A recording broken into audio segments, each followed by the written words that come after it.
capítulo 14. Y son unos pocos versículos este salmo, así que creo que lo voy a leer completo, para que entremos en la tónica de lo que el escritor nos está diciendo. Salmo capítulo 14, verso 1, empieza indicándonos: dice el Señor en su corazón, dice el necio en su corazón, no hay Dios. Se ha corrompido, hacen obras abominables, no hay quien haga el bien. Jehová miró desde los cielos sobre los hijos de los hombres para ver si había algún entendido que buscara a Dios. Todos se desviaron, a una se han corrompido. No hay quien haga lo bueno, no hay ni siquiera uno. ¿No tienen discernimiento todos los que hacen iniquidad, que devoran a mi pueblo como si comiesen pan, y a Jehová no invocan? Ellos temblarán o temblaron de espanto, porque Dios está con la generación de los justos. Del consejo del pobre se han burlado, pero Jehová es su esperanza. Oh, que de Sión saliera la salvación de Israel. Cuando Jehová hiciere volver a los cautivos de su pueblo, se gozará Jacob y se alegrará Israel. Padre nuestro que estás en medio nuestro a través del Espíritu Santo, te imploramos una bendición por tu santa palabra y que por favor la bendigas a nuestros corazones. Te lo pedimos en el nombre de Cristo Jesús. Amén. Bueno, este es un salmo muy interesante y con este quiero dar inicio y quiero también usarlo, este salmo, especialmente el verso 2, como el punto de apoyo de toda la serie que inauguramos hoy y que tiene por título central la excelencia del hombre ideal. Y cuando hablamos de esto, queremos apuntar a la excelencia de una persona creada por Dios y que se ajusta al modelo que Dios quiere darnos para que esa persona sea excelente. El tipo de persona que Dios quiere que seas como esposo. El tipo de persona que Dios quiere que seas como esposa. El tipo de persona que Dios quiere que seas como padre, como hijo, como ciudadano y en especial también como un siervo de Dios hasta que nos lleve a su presencia. Así que vamos a explorar en las semanas o en esta serie que estamos dando inicio hoy esta temática para ver dónde estamos parados, en otras palabras.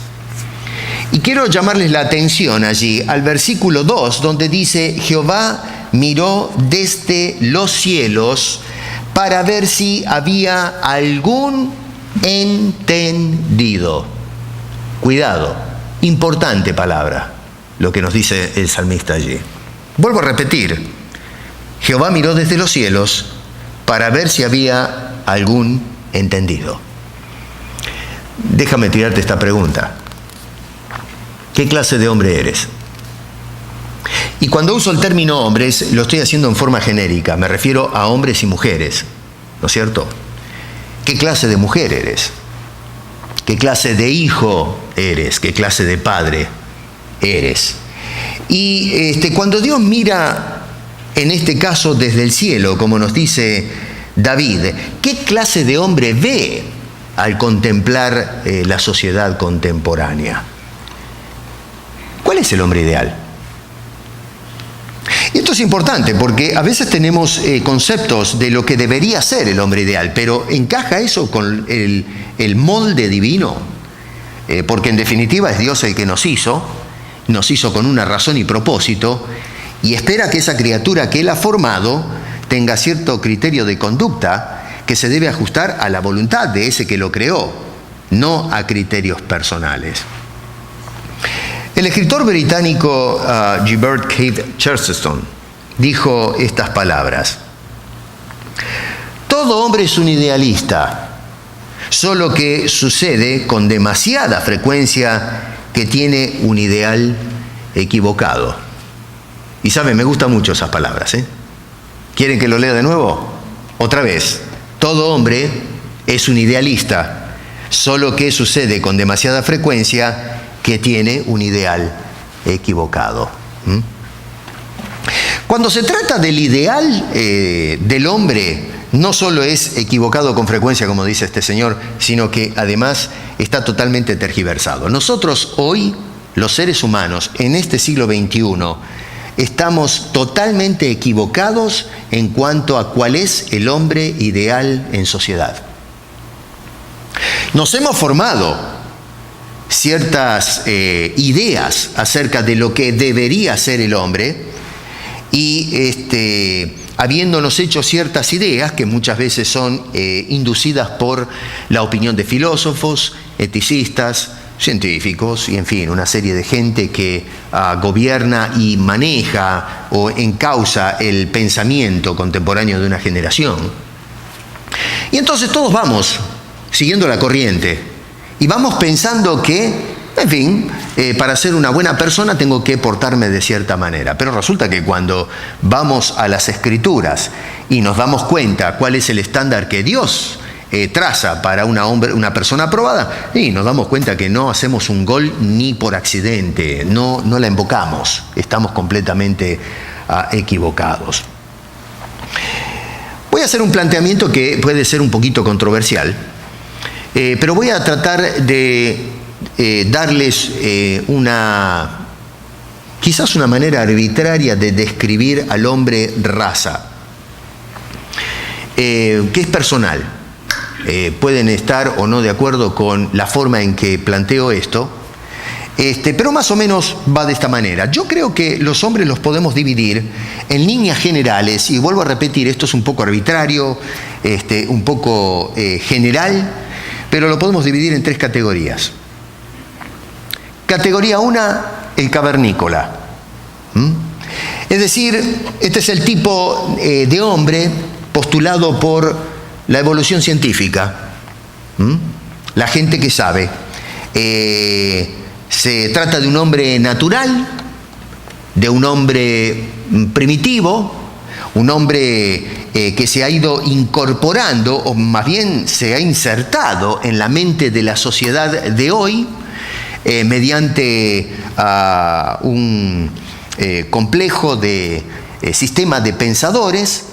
El hombre es descrito como una especie de fenómeno biológico que va o ha ido ascendiendo a través de los tiempos, a través de la escalera de la evolución, mediante procesos de escogencia, de mutaciones y de una serie de fenómenos de tipo biológico, por supuesto, partiendo de un ser primitivo, bruto, arcaico, hasta llegar al espacio. El cavernícola es un hombre rústico, bruto. Es el que aborda la vida a punta de garrote. Es el tipo de persona que se lleva a todos los que son débiles por delante. Y cuando aplasta a la persona que es más débil, ya sea de carácter o físicamente, y eso vuelvo a repetir, tanto hombre como mujer, lo hace sin tener ningún tipo de remordimientos y contemplaciones. Esa es su filosofía en la vida, es el sálvese quien pueda, es el hombre que empuja, el que da codazos, el que se abre camino, pero lo hace a través de la fuerza bruta.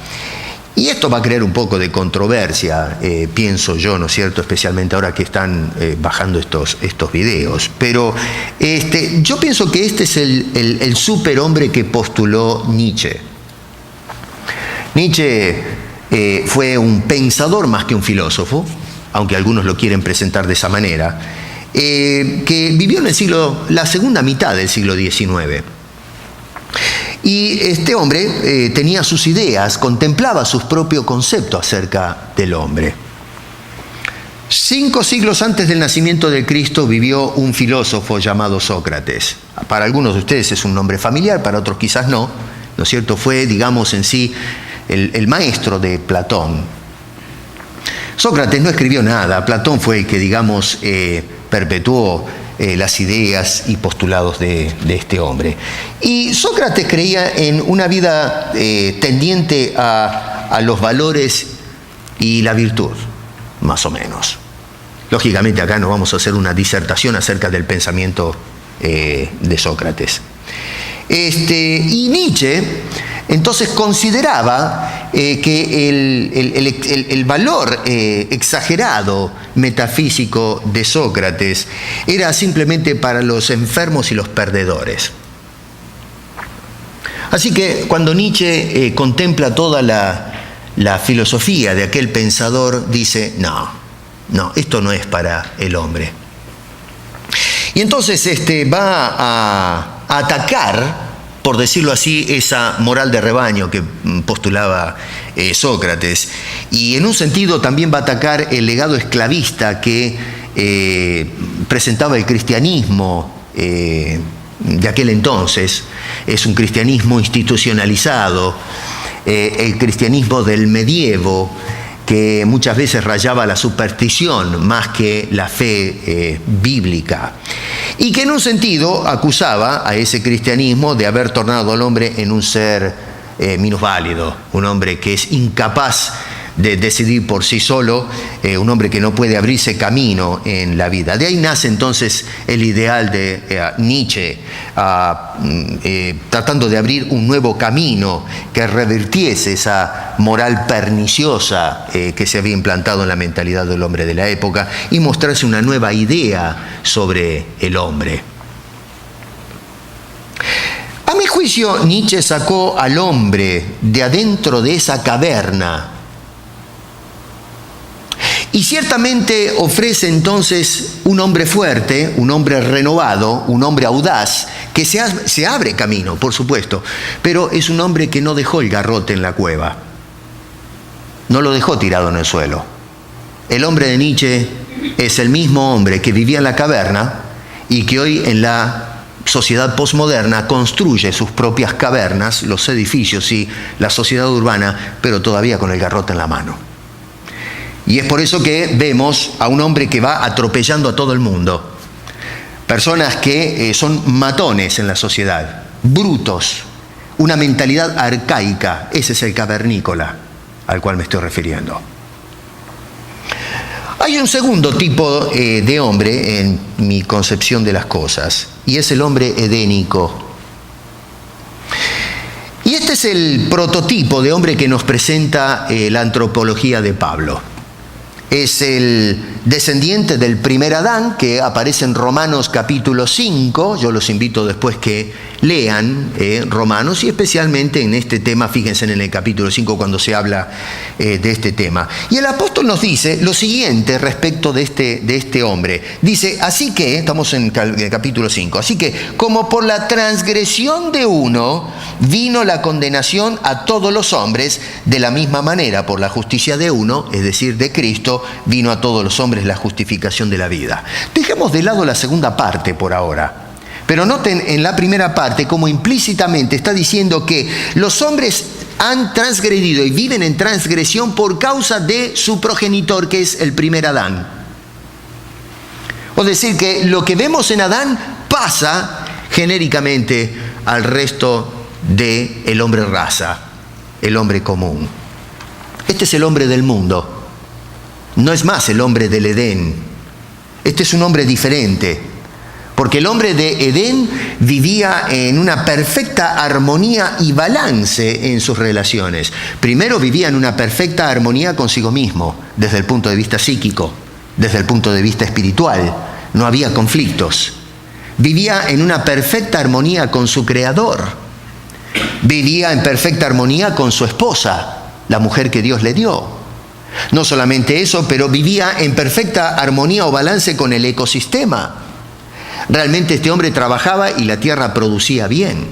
Fue afuera del Edén que entonces la tierra comienza a producir, por dictado divino, espinos y cardos, y entonces tendrá que ganarse el pan con el sudor de su frente. Es decir, se nos habla del sacrificio y los problemas que encara el hombre cuando abandona aquella posición pristina que le había dado Dios.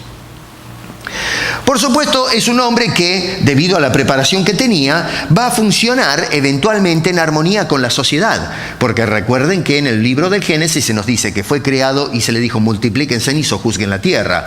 Y eventualmente entonces toda la descendencia estaría en buenas relaciones, igual que él y su esposa, con Dios primeramente, con el ecosistema y luego los unos con los otros. La sociedad perfecta, la sociedad ideal. Incluso con sus ideales y funciones, estaba en perfecto balance. Cuando el hombre cae, cuando comete la grave falta que nos relatan el libro de Génesis, por ejemplo, en el capítulo 3, es expulsado del huerto, de esa posición especial, de ese nicho donde Dios lo había guardado y donde tenía perfecto balance con todas las cosas. Y entonces sale a un mundo desconocido, sale al mundo del hombre, al mundo del hombre totalmente ahora depravado, corrompido, arruinado, una vida empañada. Lo que llamamos en teología la depravación completa del individuo. Un hombre que está arruinado, que conserva ciertamente las características de la imagen y semejanza de Dios, pero que ha sido ahora opacada o eclipsada por algo que es extraño, que es nocivo, que es destructor y que en definitiva es lo que define su destino eterno. Por eso la Biblia dice que por cuanto todos pecaron, están destituidos, están apartados y no tienen opción del reino de Dios, a menos que Dios, por supuesto, haga algo a favor de esa criatura perdida. Y entonces este hombre que cambia sus relaciones, que sale del Edén y entra al mundo, es un hombre que comienza a vivir de una forma que despierta la saga de la historia de una humanidad que está constantemente reclamando por justicia, por equidad, para que la gente se trate diferente, buscando la paz. ¿Por qué? Porque ese hombre de mundo, ese hombre edénico, que parte de Adán, ahora es un hombre corrompido y todo lo que hace, aunque tenga buenas intenciones, le sale mal. Y es por eso que tenemos que reclamar, con justicia, por supuesto, de que se respeten los derechos de la gente, justamente porque los derechos de la gente no son respetados. Que se haga una distribución pareja entre la gente, justamente porque lo que menos hay en este mundo es una distribución pareja. Que la gente se trate con respeto, precisamente porque se ha perdido el respeto. Y no es que se perdió el respeto en esta generación, como muchas veces escuchamos. No, se perdió el respeto desde el momento que el hombre dejó de respetar a Dios en el huerto del Edén. Y de allí todo se viene derrumbando. Este hombre que estoy describiendo es el que representa la raza humana, es decir, todos nosotros. Cuando el Salmo 14 nos dice, Jehová miró desde los cielos sobre los hijos de los hombres para ver, lo que ve es este tipo de hombre. Tu persona y la mía. Tú eres o un cavernícola, simplemente con traje o ropa moderna, o ese hombre edénico que de todas maneras, aunque un poco más sofisticado que el que sale de la caverna, todavía es un hombre corrupto, un hombre que está manchado o arruinado por haberle dado la espalda a su creador. Ahora, es interesante porque muchos aplauden, de todas formas, este modelo, este tipo de hombre que estoy describiendo. Este es el hombre triunfador. Este es el hombre que se abre camino, como dice el poema, que se abre camino al andar, ¿no es cierto? Este es el hombre que se supera, el superhombre de Nietzsche, si se quiere. Este es el hombre que llega al espacio, que se mueve hacia adelante.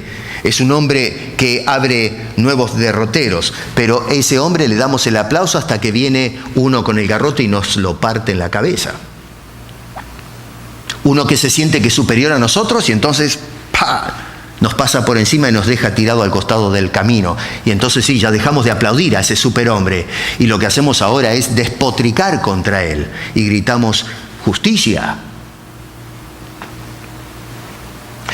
Pablo nos muestra que el hombre el ser humano es un transgresor lleno de faltas, lleno de defectos, egoísta, orgulloso, envidioso, un hombre con ambiciones desmedidas, indiferente a la problemática del hombre. Y en un sentido, si nosotros miramos lo que está pasando en el mundo actual, sí, vemos que mucha gente llora por la problemática del mundo, pero ¿hacen algo por cambiar las cosas?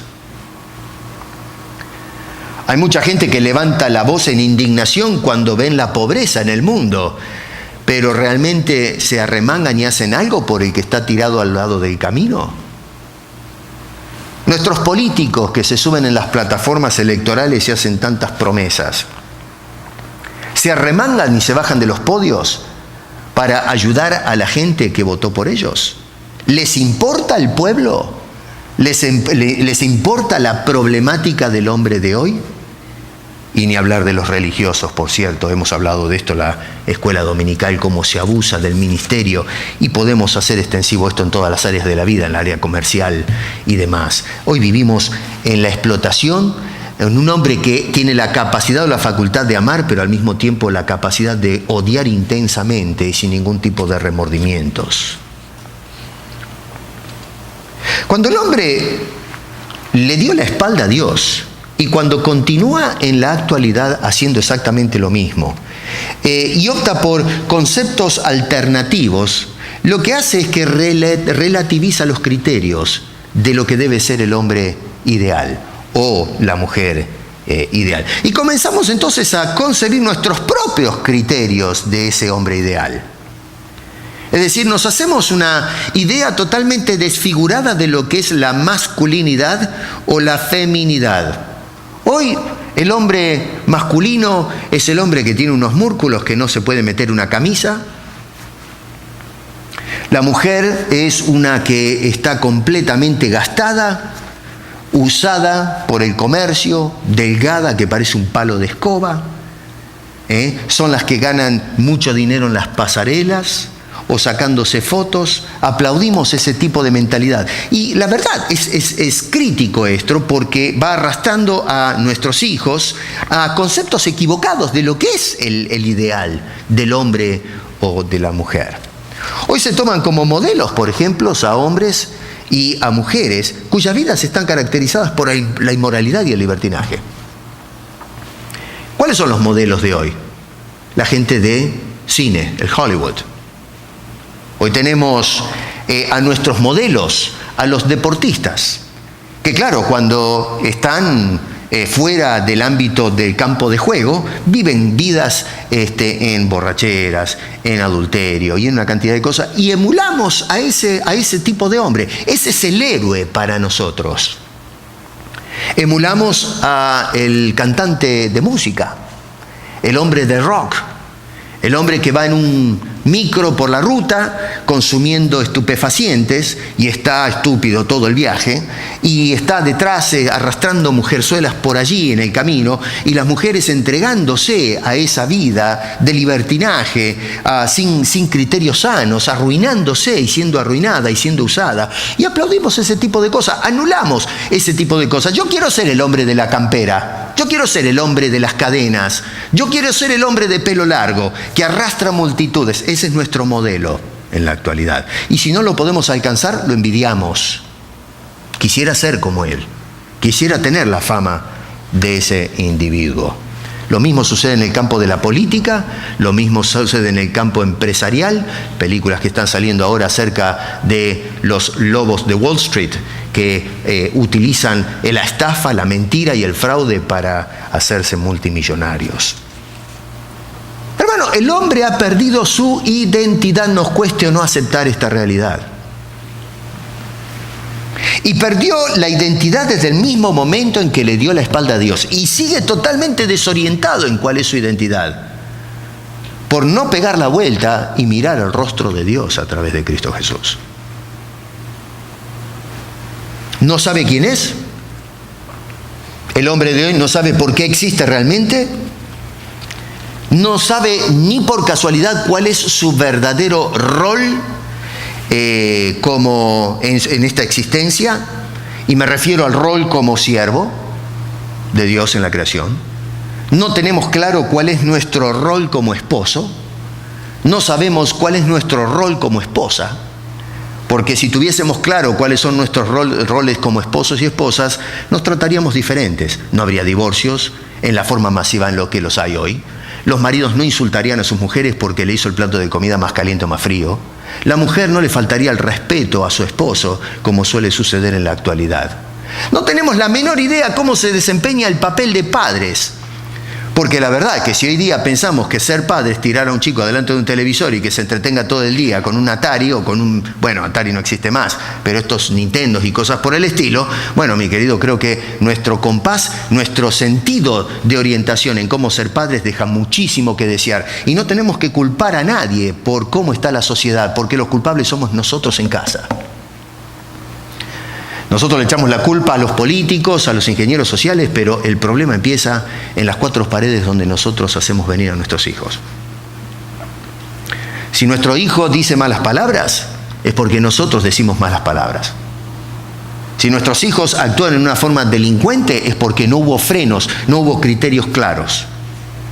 Hay excepciones extraordinarias, pero eventualmente yo creo las palabras del escritor cuando dice: educa al niño en su camino y aunque fuere viejo no se apartará de él. Probablemente ande medio a los tumbos, como sucedió con el famoso hijo pródigo, que el padre lo educó bien, desafortunadamente en algún punto de su vida perdió la chaveta y se perdió, pero eventualmente, gracias a la educación en casa, se dio cuenta del error y volvió otra vez al seno del hogar, restaurado. No tenemos la menor idea cómo actuar como ciudadanos, cómo nos tratamos unos con otros.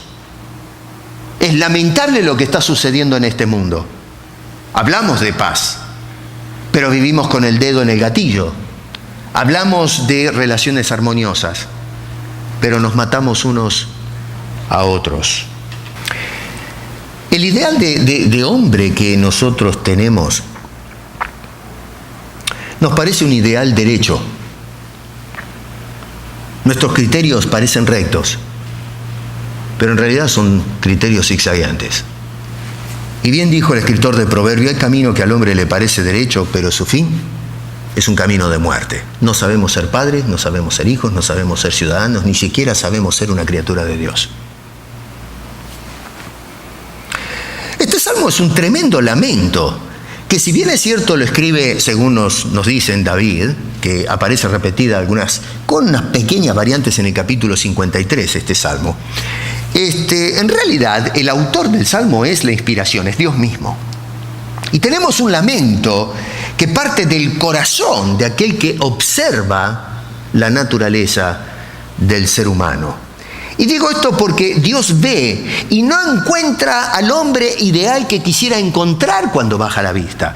Y para mí esto realmente produce lágrimas, porque tenemos a un Dios que desde arriba, desde sus moradas infinitas, contempla a su criatura y busca entre ellos, observa con cuidado, con precisión, tratando de encontrar un solo hombre, una sola mujer, un solo esposo o padre o madre o un ciudadano que Dios pueda decir: en este me complazco.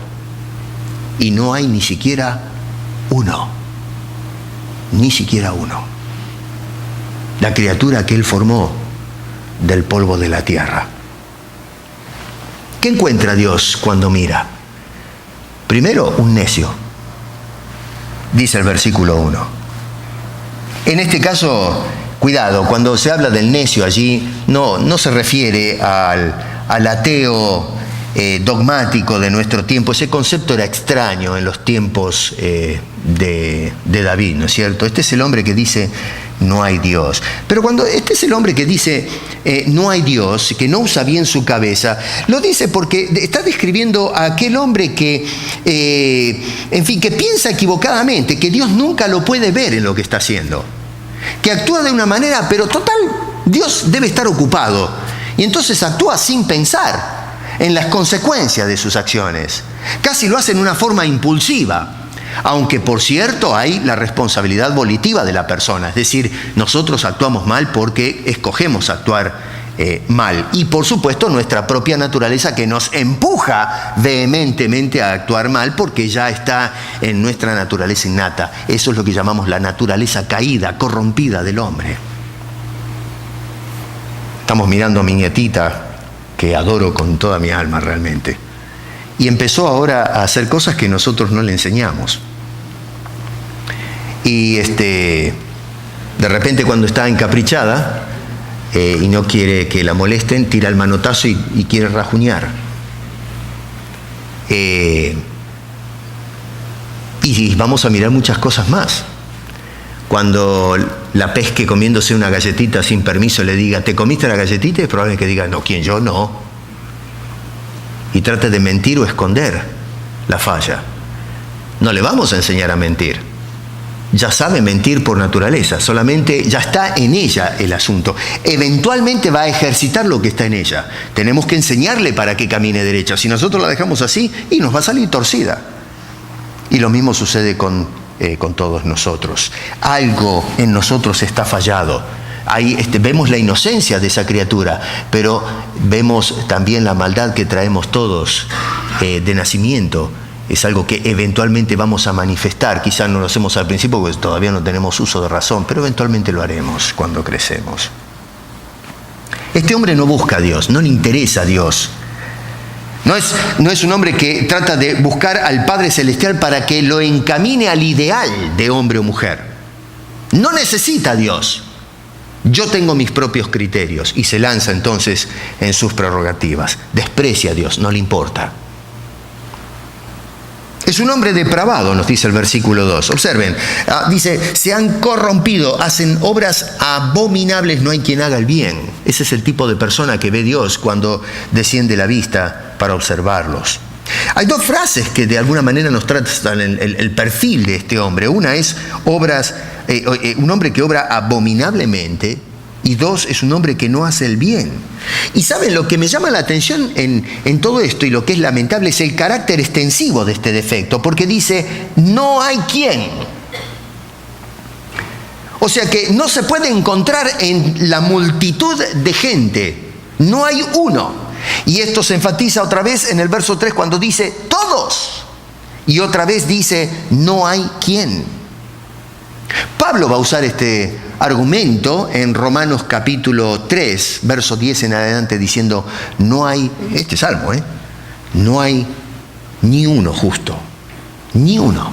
No hay quien busque a Dios, todos se desviaron, aún se hicieron inútiles. La gente del mundo no está de acuerdo con esta evaluación. Cuando se nos dice que todos, que no hay quien, no hay ninguna persona, la gente inmediatamente salta y dice, no, momento, no, ¿cómo es esto? No, todos no. Hay algunas personas que sí son buenas. Bueno, eso es según nuestro criterio. Esa es la evaluación que nosotros, nuestra propia opinión, de que, no, momento, sí, la Biblia dice que todos estamos en falla. Dios dice que estamos todos en falla, pero yo no estoy de acuerdo con esa opinión. Yo creo que hay buena gente en este mundo. Bueno, esa es mi opinión. Pero ¿qué tal si nos sentamos adelante de Dios y le decimos, y Señor, ¿tú qué tienes que decir acerca del hombre? Ya escuché la opinión de Nietzsche, ya escuché la opinión de Sócrates, ya escuché la opinión del hombre común en la sociedad, ya escuché la opinión del político, del ingeniero social, del filósofo contemporáneo, pero ahora te quiero escuchar a ti. ¿Tú qué tienes que decir de este hombre? No hay ni uno. Y eso me incluye a mí, por supuesto. El solo hecho de cuestionar a Dios en esta evaluación es lo que pone de manifiesto cuán corruptos estamos nosotros y cuán perdida es nuestra óptica espiritual. Desde el momento que el hombre dice, no estoy de acuerdo con lo que Dios dice, Él que es el creador, ya está, no se necesita más argumento. Eso es el veredicto propio, hecho por nosotros, nuestra propia naturaleza, poniendo de manifiesto cuán corrupta es mi naturaleza y cuán torcida es mi percepción de las cosas, que a lo malo llamo bueno y a lo bueno le llamo malo. Número 3, se trata de un hombre que emprendió otra senda para su destino. Verso 3 dice, todos se desviaron. Se desviaron. Y tomen nota que este desvío no se trata de un simple desvío intelectual, es decir, que el hombre piensa diferente. No es un asunto filosófico, si me permiten ponerlo de otra manera. Se trata de un asunto práctico, natural. Es el proceder del ser humano, las acciones del hombre. Es decir, que con nuestra actitud, nuestro proceder, es que ponemos de manifiesto qué tipo de personas somos. Pero entonces, ¿qué clase de hombre quiere encontrar Dios? ¿Qué clase de mujer quiere encontrar Dios? ¿Qué clase de esposo, esposa? Que vamos a ir elaborando en las semanas subsiguientes. Hoy simplemente hacemos la introducción del tema. Bueno, en primer lugar, quiere un hombre que reconozca a Dios. Otra vez, mira el versículo 1 y vas a encontrar la conclusión implícitamente en esa declaración. Dice el necio en su corazón, no hay Dios, se han corrompido, se hacen obras abominables, no hay quien haga el bien. Jehová miró desde el cielo y lo que encontró es eso. Pero ¿qué es lo que quiere encontrar? ¿Para qué mira? Para encontrar un hombre que sea todo lo contrario a ese hombre del versículo 1.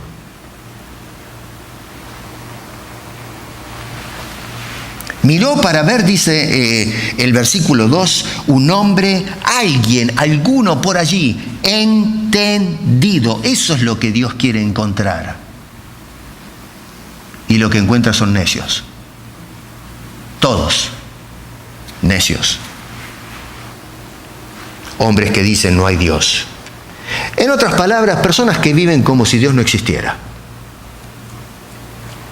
Lo curioso es, en el caso de la religión, por ejemplo, y lo que llama poderosamente la atención esto, es que mucha gente vive en la fe o declarando tener fe, pero ignoran que para un correcto ejercicio de la fe tenemos que creer en Dios.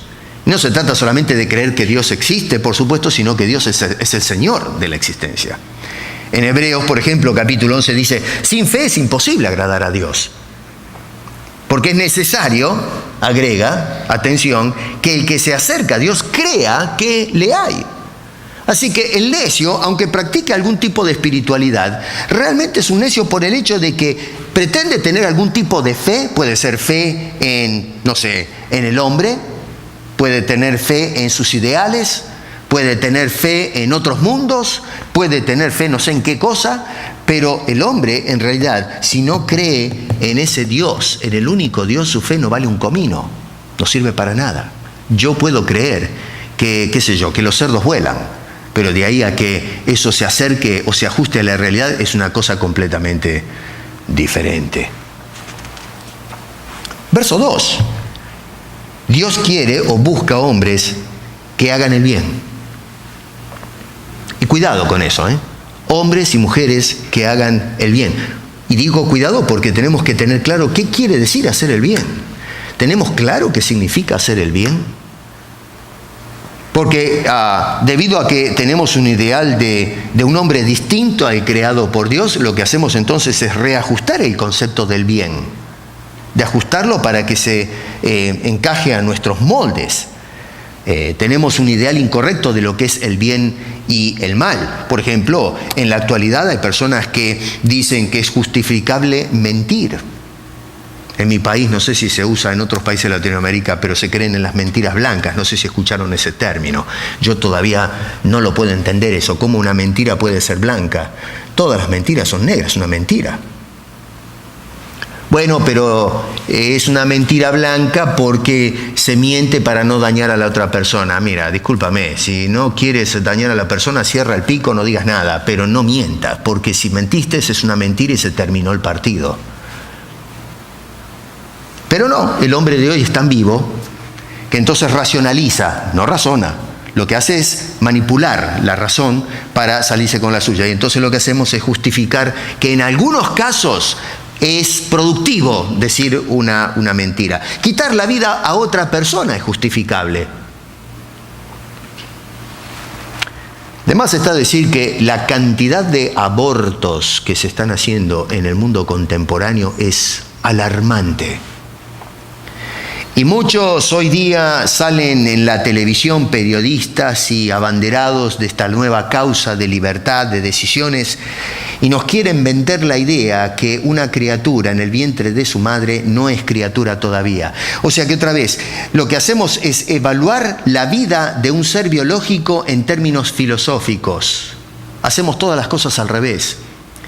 Y esa criatura tiene vida, su corazón palpita, pero sin embargo nos sentimos con el derecho, porque no es un ciudadano de este mundo todavía, porque no abrió la matriz, y podemos ir y quitarle la vida. Y hay evidencias hasta las sienes de que una criatura en el vientre de su madre está vivita y coleando.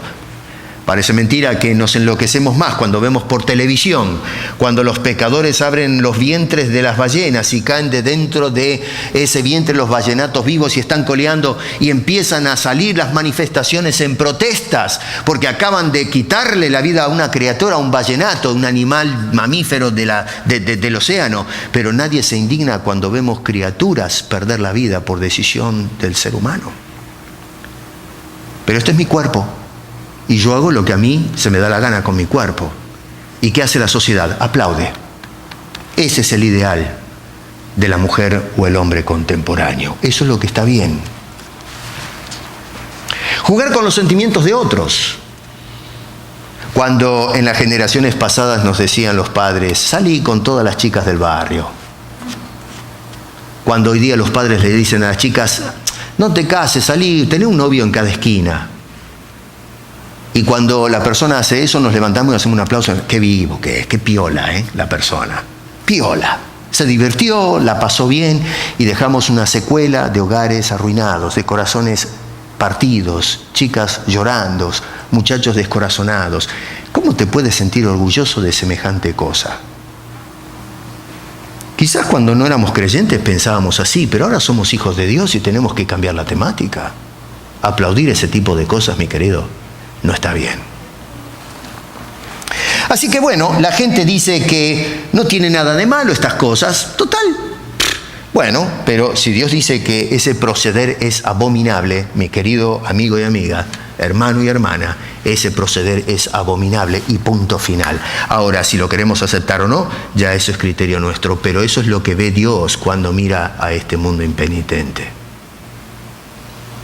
Y número 3, Dios busca hombres que busquen e invoquen a Dios, no modelos equivocados. Fíjate, en el verso 2 dice, para ver si había algún entendido que buscara a Dios. Y verso 4 dice, no tienen discernimiento todos los que hacen iniquidad, que devoran a mi pueblo como si comiesen pan, y a Jehová no invocan. Dios busca hombres y mujeres, esposos y esposas, padres e hijos, hermanos, ciudadanos que invoquen, que busquen, que consulten a Dios. Esto es una manifestación de dependencia, que reconocemos que tenemos una necesidad de dirección, de que nuestras vidas sean puestas en balance, que el Maestro Divino y el ingeniero que nos creó, que nos diga cómo tenemos que vivir como hombres. ¿Cuál es el ideal de hombre? ¿Cómo tengo que ser como esposo para ser aprobado por Dios? Y que mi esposa pueda decir, me siento orgullosa de mi esposo. Y que el esposo pueda decir, me siento orgulloso de mi esposa, en lugar de no hablar de ellos porque les da vergüenza o cosas por el estilo. Dios, hermano querido, sigue mirando desde el cielo y mira sobre cada uno de nosotros, sobre los hijos de los hombres, y quiere encontrar este tipo de persona. Así como lo hizo en el pasado, lo quiere encontrar en la actualidad. Y el modelo de hombre ideal que tenemos que observar y procurar imitar, Dios nos lo dio, y es la persona de su Hijo Jesucristo. En Mateo, si ustedes hacen un poquito de memoria, en el capítulo 3 dice, y hubo una voz de los cielos que decía, este es mi Hijo amado, en quien tengo complacencia. Y esto es un puñetazo a la declaración del Salmo 14, porque Dios mira y no encuentra ninguna persona en quien complacerse, porque todos los hombres están completamente arruinados. Pero cuando ve a su Hijo, a ese hombre ideal, perfecto, el bendito de Dios, cuando lo mira dice, este es el hombre, esta es la persona, este es el modelo. En ese hombre, en ese Hijo mío, en él tengo complacencia. Y por eso entonces el apóstol nos insta a imitar a ese Jesús. Imitadme a mí así como yo imito al Señor Jesucristo. Si Dios se complace en su Hijo, entonces lo que nos toca a nosotros es seguir su modelo humano de hombre. Y entonces estaremos viviendo, por supuesto, en el estándar correcto. Hermano querido, hermana, procuremos en este viaje que vamos a hacer por las Escrituras de hacer ajustes en nuestra vida, de tratar de vernos en el espejo de la palabra de Dios y tratar de observar si yo como persona realmente estoy haciendo o me estoy sometiendo, debo decir, a la dirección del Señor para ser el hombre que Él quiere que sea. Y vamos a tratar de perfilar cuál es el hombre que Dios quiere que seas. Quiero que vayas a casa pensando, ¿cómo puedo yo llegar a ser un buen esposo? No el esposo que tú crees que es el mejor esposo, sino el esposo que Dios quiere que tú seas. Lo mismo te digo a ti, mujer, que puedas encontrar en el consejo de Dios en su palabra la mujer ideal, la mujer virtuosa, la mujer especial, la mujer que deja marcas y que cuando parte de este mundo se la extrañe y no que se levante la gente diciendo por fin nos abandonó, ya hacía falta, hacía tiempo. Lo mismo que como padres, ¿cómo actuamos con nuestros hijos? Nosotros como hijos, ¿cómo actuamos con nuestros padres? Y comenzar a hacer los ajustes mirando a Cristo para tener ese modelo de persona, la excelencia de un hombre ideal. Quiera Dios que en esta aventura que vamos a iniciar de ahora en adelante podamos encontrar esos modelos claros y podamos manifestarnos en nuestros hogares y en la sociedad en la forma que Dios quiere que lo hagamos. Y que entonces cuando Dios mire de los cielos buscando a alguna persona, nos encuentre a nosotros y diga, ahí está, ese es un hijo mío en Cristo Jesús y para su gloria. Oremos. Padre Celestial, muchísimas gracias una vez más por la dirección de tu palabra y ayúdanos en esta secuencia que hemos comenzado a poder descubrir, según tu consejo, cuál es el tipo de persona que tú quieres que manifestemos. ¿Qué clase de hombre, esposo, esposa, padres, hijos, ciudadanos, siervos? En fin, que podamos tener claramente definido hacia dónde debemos apuntar. ¿Cuál es el propósito de habernos hecho y qué ideales quieres que establezcamos en nuestros criterios o en nuestra manera de vivir? Ayúdanos, Señor. Lo necesitamos en un mundo que realmente está confundido en estos valores. Y esto te lo pedimos como siempre en el nombre precioso de Cristo Jesús y para su gloria. Amén.